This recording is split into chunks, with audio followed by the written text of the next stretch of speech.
Covid महामारी की दूसरी लहर जब पीक पर थी और हॉस्पिटल में ऑक्सीजन की कमी थी, तब जेएसडब्ल्यू के एमडी और चेयरमैन मिस्टर सज्जन जिंदल जी मदद के लिए आगे आए थे। उन्होंने कहा था कि लोगों की जान किसी भी फ़ायदे और घाटे से ऊपर है, और उन्होंने कहा कि जेएसडब्ल्यू हॉस्पिटल्स में ऑक्सीजन की कमी को पूरा करने की कोशिश करेगा, भले इस काम के लिए स्टील उत्पादन में कमी लानी पड़े। और वादे के मुताबिक जेएसडब्ल्यू ने काम की जगह लोगों की जान को हमेशा ऊपर रखा।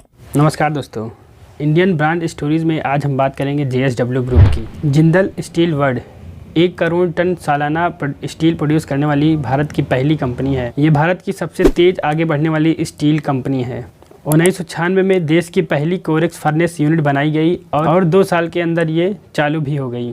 कोरेक्स यूनिट वो यूनिट होती है जिसमें जब स्टील प्रोड्यूस किया जाता है तो सबसे कम प्रदूषण होता है। जेएसडब्ल्यू में पहला ऑक्सीजन प्लांट 1999 में लगाया गया। खास बात यह है कि जेएसडब्ल्यू में निकलने वाला वेस्ट सीमेंट के रूप में तैयार किया जाता है, जिसके लिए एक अलग से सीमेंट प्लांट भी है।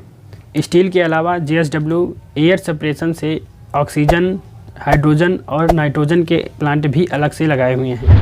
ये कंपनी 1700 मेगावाट की इलेक्ट्रिसिटी भी प्रोड्यूस करती है, जिसे कर्नाटक में तोरणगलु के अलावा महाराष्ट्र तक बिजली सप्लाई की जाती है। ये भारत की पहली स्टील कंपनी है जिसने टोटल इंटीग्रेटेड रिसोर्स प्लानिंग के तहत काम किया है। 2009 में जेएसडब्ल्यू सबसे ज़्यादा स्टील प्रोड्यूस करने वाली भारत की नंबर 1 कंपनी बन गई है। जेएसडब्ल्यू के स्टील प्लांट में हर दिन 500 टन स्टील प्रोड्यूस होता है।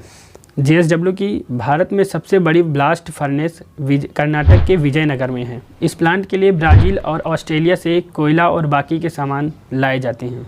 ये कंपनी मेक इन इंडिया में बड़ी भूमिका निभा रही है। जेएसडब्ल्यू के फाउंडर सज्जन जिंदल को मैन ऑफ द स्टील कहा जाता है। सज्जन जिंदल देश की दूसरी सबसे बड़ी स्टील कंपनी के चेयरमैन और मैनेजिंग डायरेक्टर हैं।